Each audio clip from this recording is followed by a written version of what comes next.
이야기는 캘리포니아 한 작은 마을에 있는 제1장로교회 허버트 스미스 목사에게서 일어났던 실화입니다.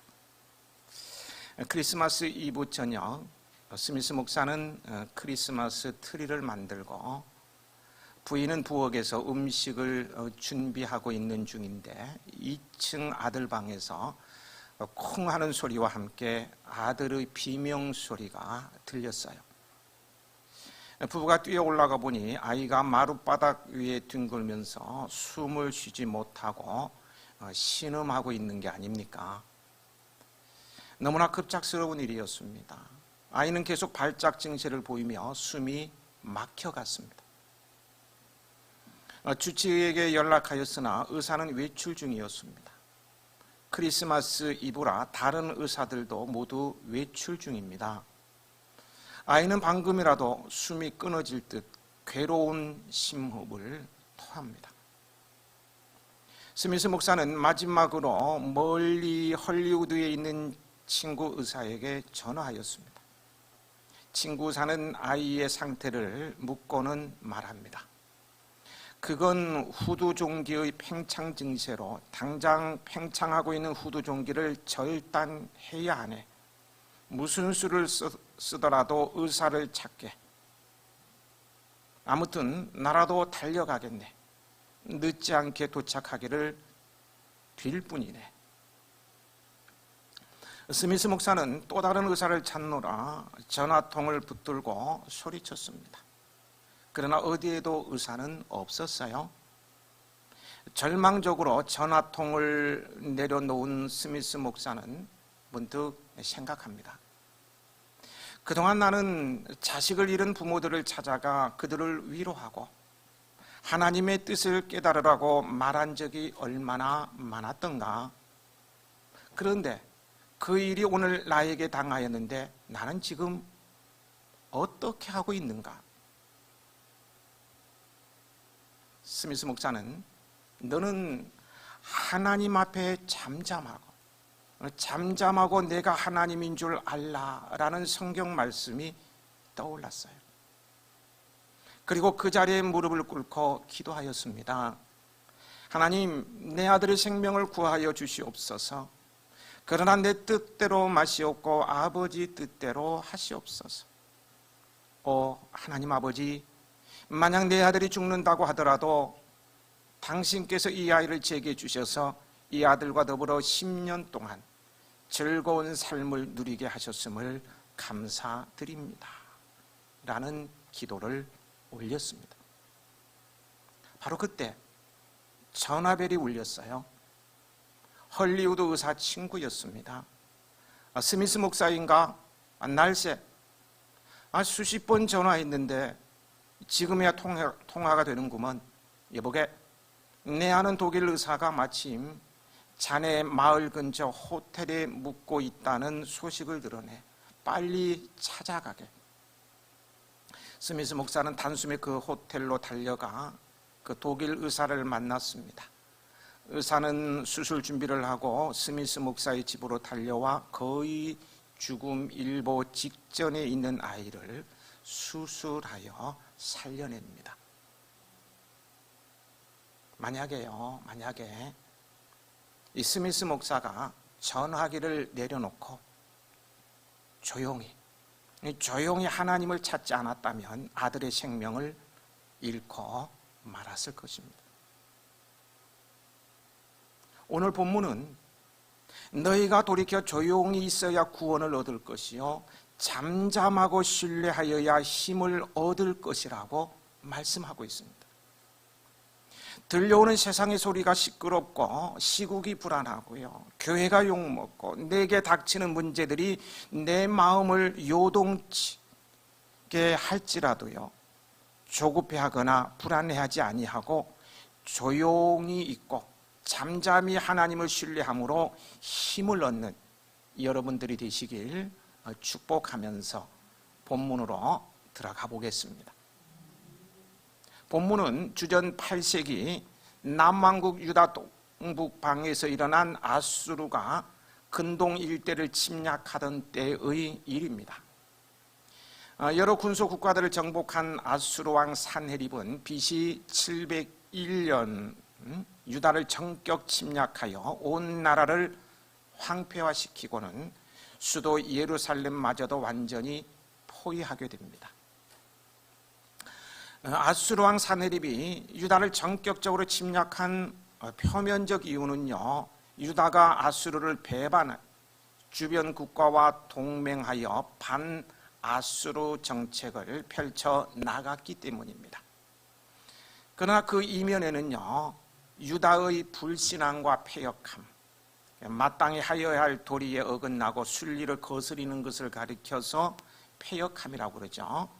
유다의 불신앙과 패역함을 심판하시려는 하나님의 섭리가 있었어요. 유다는 하나님의 선민입니다. 택한 백성이에요. 그러므로 유다는 하나님의 법을 지키고 순종하며 하나님을 온전히 신뢰하는 것이 마땅한 거예요. 하지만 유다는 하나님의 법을 멸시하고 불순종하였습니다. 나아가 하나님을 믿지 못하여서 은밀히 애굽과 동맹을 체결하고 그들을 하나님보다 더 의지하였습니다. 이것이 지난 시간 29장에서 말씀을 드렸었죠. 유다 정치 지도자들의 자기의 계획입니다. 이 하나님은 근동의 패자가 되고자 하였던 아수르를 들어서 유다 나라를 전격적으로 침략하게 하심으로 심판하신 것입니다. 유다는 애굽이 자신을 도울 것이라고 굳게 믿고 있었지만 당시 제25대 왕조였던 구스왕조 시대의 애굽은 정치적으로 매우 불안정한 상태에 놓여 있어서 아수르를 상대할 수 없었고요. 이후 그 엘텍의 전투에서 아수르에 패하게 됩니다. 이로 인해 애굽으로부터 도움을 받으려는 유다의 은밀한 계획, 정치 지도자를 세웠던 그 자기 계획은 무의로 돌아가고요. 아수르의 공격에 속수무책으로 당하여서 온 땅이 황폐화되었고 수도 예루살렘마저 풍전등화에 놓이게 되었던 거예요. 이로 인해 히스기야 왕을 비롯하여 온 백성들이 큰 두려움과 공포에 휩싸이게 되었습니다. 이런 국가적인 큰 위기에 처하게 될 때 하나님께서 이사야 선지자를 통해 바로 오늘의 말씀을 주신 것입니다. 15절을 함께 읽어 보시겠습니다.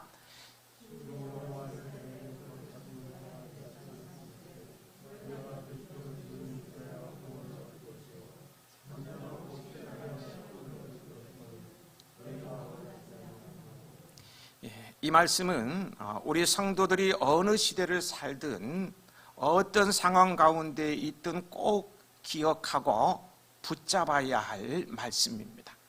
두 가지 사실을 말해주고 있는데요. 먼저 너희가 돌이켜 조용히 있어야 구원을 얻을 것이요 라고 했습니다. 조용히 있어야 구원을 얻습니다. 불안해하거나 초조해하지 아니하고 차분하고 침착하게 있어야 구원을 얻는다는 거예요. 그런데 오늘의 시대를 살아가는 우리의 삶의 특징은 행동, 액티비티라 그런가요? 이 행동으로 가득 차 있습니다. 그래서 혼자 있는 것 같아도요, 가만히 있지를 못해요. 휴대폰과 이메일을 쉴 새 없이 체크하고 채팅하거나 컴퓨터나 TV 앞에 앉아 있음으로 인해서 조용한 시간을 갖는 것이 점점 어려워지고 있습니다.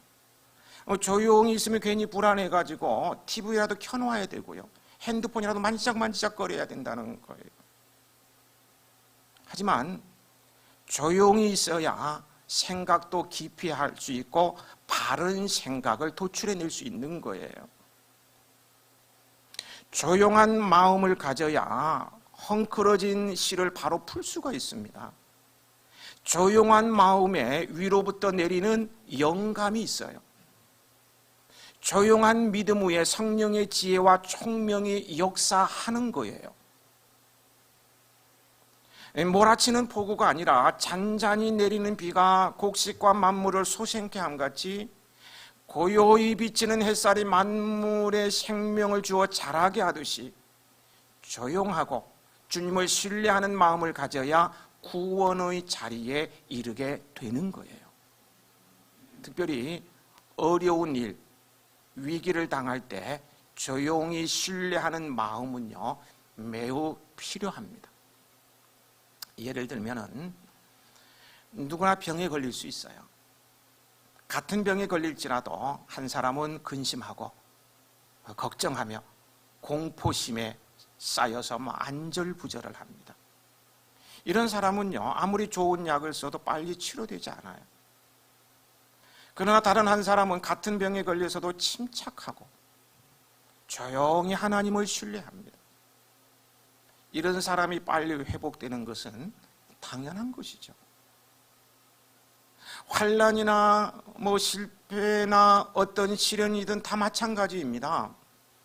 당황해하고 초조하고 불안해하고 우왕좌왕하며 안절부절하는 이는 얼른 극복하지 못해요.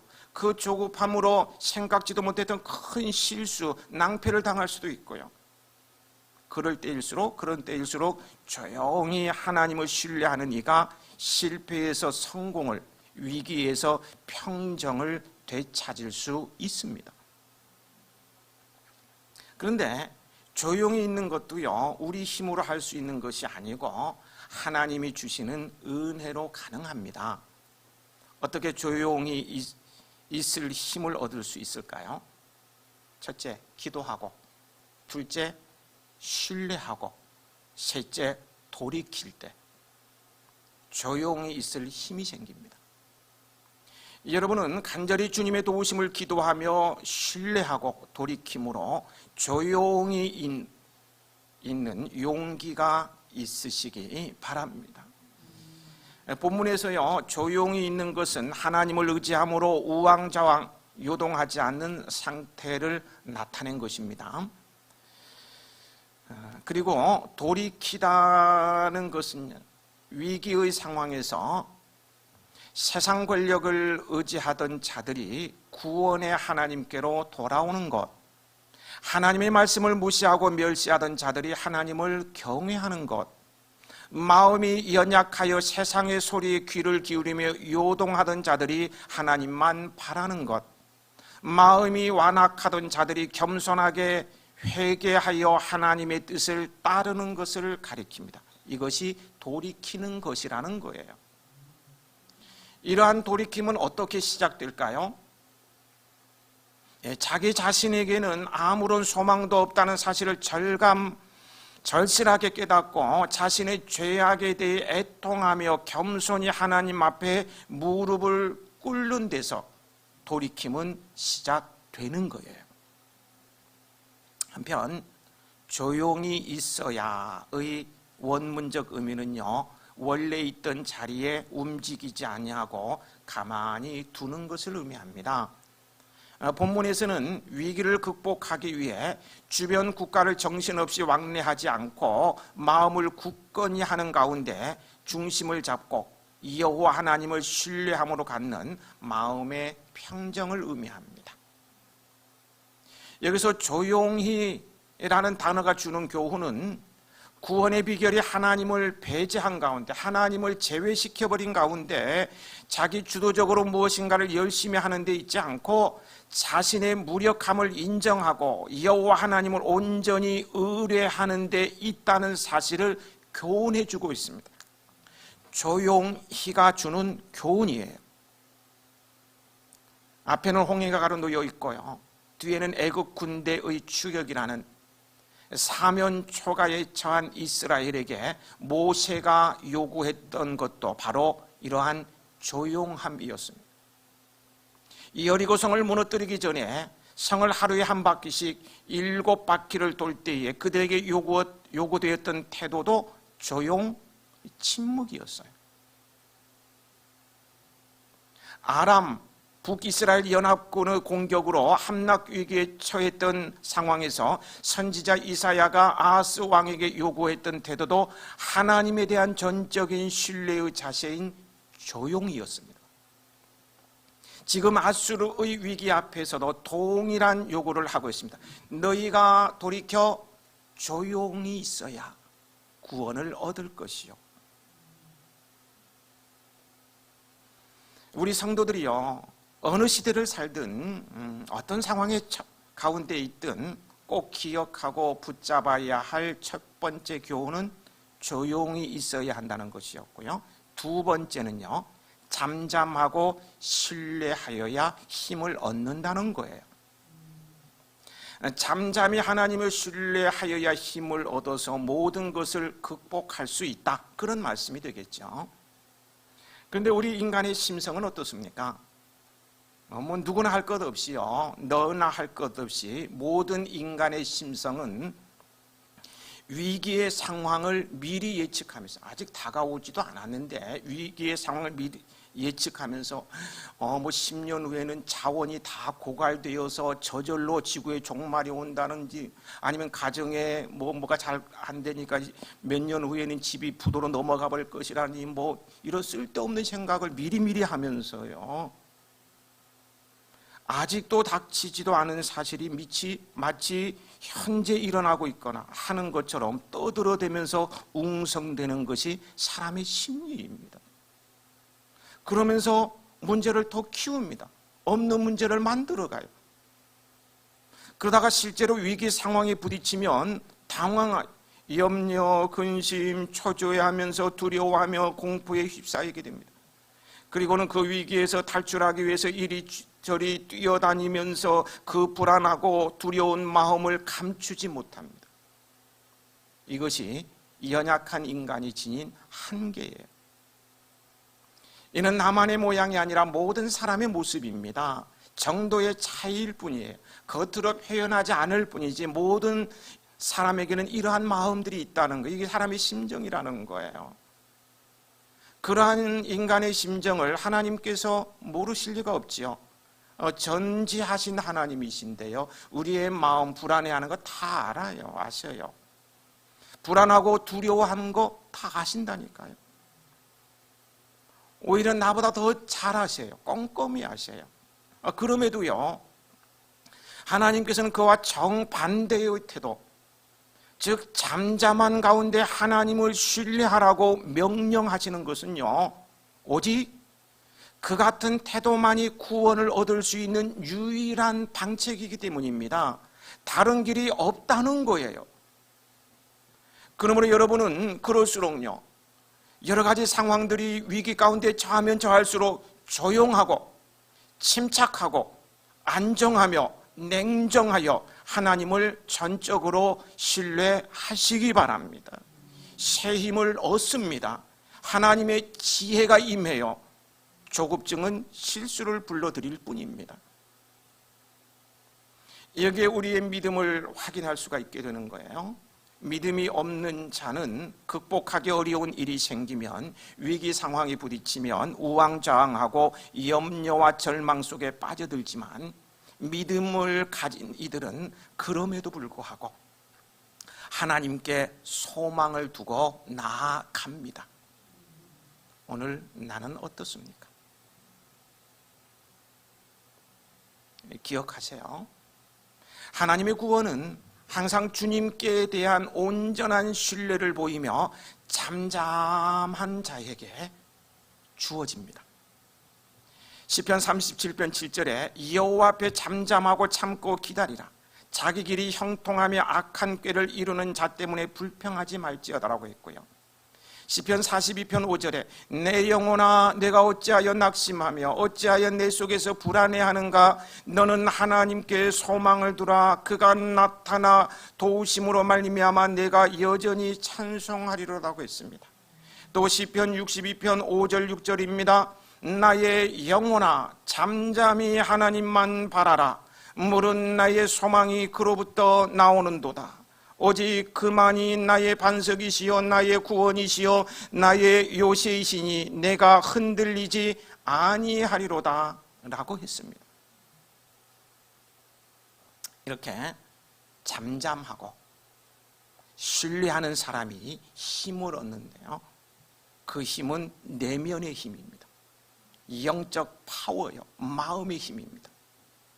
가장 중요한 힘은요, 내면에서 솟구치는 힘이에요. 외부의 힘, 어떤 무기를 가졌다가 또 많이 배웠다, 좋은 직장, 건강, 이런 것들은요, 상황에 따라서는 오히려 장애물이 될 수도 있고요. 시대에 따라서는 필요 없는 것이 되어버릴 수도 있는 거예요. 내면의 힘이 중요합니다. 내면의 힘이 있으면 어려움을 잘 헤쳐나갈 수 있어요. 내면의 힘은 우리 마음을 잠잠히 할 때 임합니다. 잠잠한 마음은 신뢰하는 마음이에요. 그 신뢰하는 마음에 감당할 수 있는 내면의 힘이 생긴다는 거예요. 기차가 캄캄한 터널을 통과할 때 우리는 기관사를 신뢰하고 잠잠히 기다려야 합니다. 기다리지 않습니까? 마찬가지로요, 우리는 인생의 어두운 터널을 통과할 때 우리를 선한 길로 인도하시는 하나님을 신뢰하고 잠잠히 기다려야 합니다. 그때 우리는 어두운 터널 속에서도 우리를 돕고 계시는 하나님의 은혜를 순간순간 경험하게 되는 거예요. 가장 강력한 힘은 내면의 깊은 곳에 거하는 영혼의 힘입니다. 내면의 힘을 기르시기 바랍니다. 여기 본문에서 잠잠하고 신뢰하는 것이 그들의 힘이라는 것은요, 환난을 극복하는 힘이 사람의 계략과 전술, 칼의 힘이나 병거에 있지 않다는 사실을 강조하고 있습니다. 만약 하나님을 배제한다면요, 하나님을 제외시킨다면 이와 같은 것들이 가장 중요한 힘의 원천이 될 거예요. 나라가 강한 나라가 되기 위해서는 군비가 확장이 돼, 강한 군대, 놀라운 장비, 또 전술, 이런 것들이 있어야 그것이 힘이 돼서 나라를 지켜나갈 수가 있습니다. 하나님이 없는 상태에서는 말이에요. 그러나 하나님의 백성인 유다는요, 하나님을 배제하고는 어떤 것도 기대할 수도 없고 생각할 수도 없는 민족입니다. 그들의 조상들이 애굽에서 해방될 때에도요, 홍해를 건널 때에도요, 사사시대 당시 이방 민족의 압제에서 해방을 얻을 때에도요, 그들이 체험한 모든 구원의 역사는 하나님을 굳게 신뢰함으로 통해서 이루어진 것이었어요. 그들의 무기가 있어서 출애굽한 게 아니에요. 기드온의 300용사, 숫자는 300명밖에 안 됐는데 메뚜기 떼와 같이 수를 헤아릴 수 없는 적병들을 물리칠 수 있었어요. 무기의 힘이 아니었던 거예요. 하나님을 신뢰함을 통해서 얻어진 것이었습니다. 따라서 지금 아수르의 공격 위기에 직면한 현재의 상황에서도 유다는 이와 동일한 자세를 견지해야 합니다. 잠잠히 하나님을 신뢰해야 한다는 거예요. 그런데 그들은 어떤 태도를 취하였습니까? 눈앞에 보이는 것 때문에 모든 것을 거꾸로 합니다. 그들은 이를 하나님 앞에 잠잠히 하나님만 바라는 것을 원하지 않았어요. 즉 그들은 조용히 있으며 잠잠히 하나님을 신뢰하지 않고 스스로 구원의 방책을 찾아 우왕좌왕 동분서주했던 것입니다. 아울러 그 위기 앞에서 여의치 않으면 거기 16절에 보면 나라를 버리고 도망을 치려고까지 하였습니다. 이 나라의 지도자들이 생각이 얼마나 비뚤어졌습니까? 물론 아수르라는 대국의 침략이란 심각한 위기 앞에서 구원의 방책을 찾아 헤매며 돌아다니는 유다 사람들의 모습이요, 한편으로는 이해가 갑니다. 왜냐하면 그들 역시 연약한 사람입니다. 사람은 위기를 만나면 마음의 불편을 느낄 수밖에 없는 존재이기 때문입니다. 특히 자신의 힘으로는 도저히 극복하기 어렵다고 여겨지는 위기가 찾아오게 되면요, 극도의 공포에 사로잡혀 우왕좌왕하고 크게 동요하게 마련입니다. 이것이 모든 사람의 심정이라고 말씀을 드렸어요. 그러한 면에서 보면은요, 유다가 아수르의 침략이라는 이 가공스러운 위기 앞에서 잠잠하지 못하고 두려워 요동하며 우왕좌왕하고 위기에서 벗어나기 위해서 애굽의 구원을 요청하는 등의 노력을 한다는 것은요, 일면 당연한 것이라고 할 수 있어요. 어떻게든 이 위기에서 살아남아 보려고 마지막 몸부림을 치는 거 아닙니까? 그래서 남아야만이 하나님을 경배하든지 새로 정신을 차려서 살든지 하지, 지금 절명의 위기 상황 가운데서 어떻게 가만히 있으란 말이에요.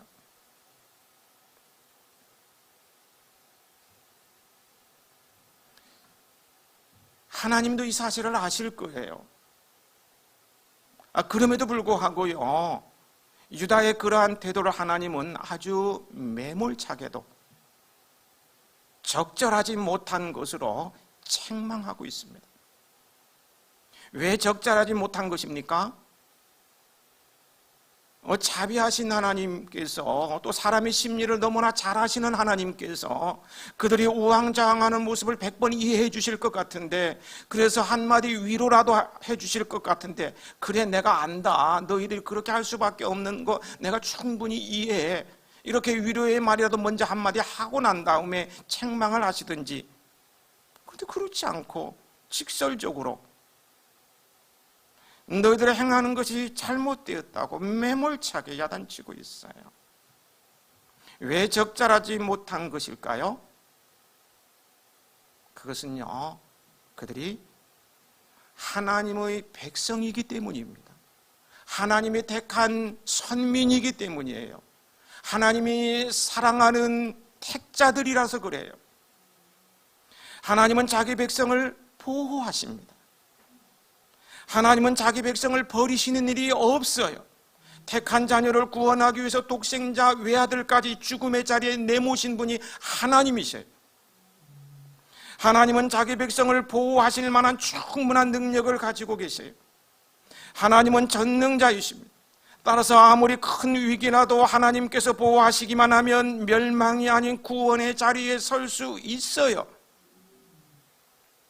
그러므로 하나님의 백성은 아무리 큰 위기의 때라도 두려워하지 말고 잠잠히 있어야 합니다.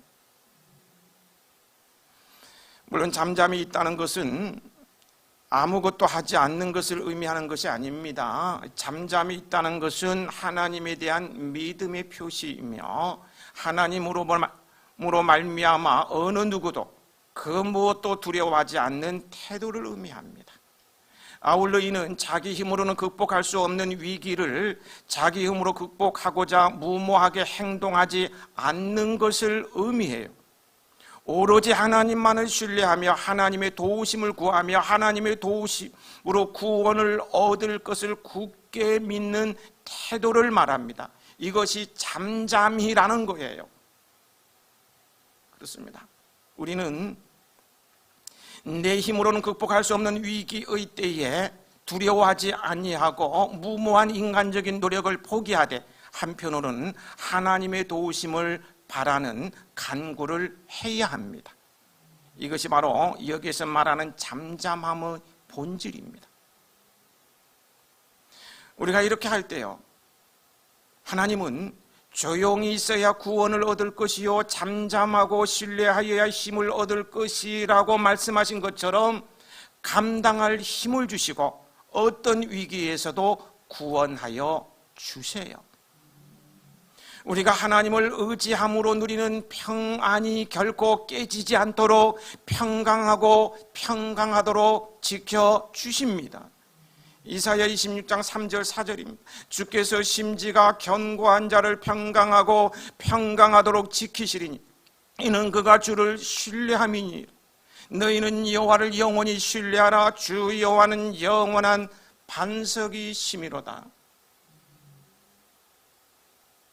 그러나 반대로요, 위기의 때에 잠잠하지 못하고 동요하며 자기의 힘으로 위기를 극복하려 하는 자들은요, 그처럼 불신앙적이고 완악한 태도로 인하여서 자신들이 얼마나 무력한 자들인지, 정말 아무것도 할 수 없는, 벌레만도 못한 그런 무력한 자들인지, 그 계획하는 바가 얼마나 헛된 것인지, 능력의 하나님, 신실하신 하나님을 의지하지 않고 자기 계획대로 행하는 것이 얼마나 어리석고 멍청한 짓인지를 깨닫게 될 것입니다.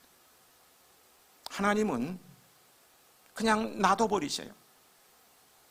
돌이킬 수밖에 없는 상황이죠. 철저하게 깨달아 두 손 들고 올 때까지 온갖 수모와 수치를 당하고 모든 것을 상실하고 이제는 더 이상 살 길이 없구나, 돌이켜서 돌아올 때까지 그냥 놔둬버리세요. 16절 17절은요 유다가 그들의 힘으로는 아수르를 절대로 이길 수 없다는 그런 내용입니다. 16절 17절을 같이 읽어보실까요?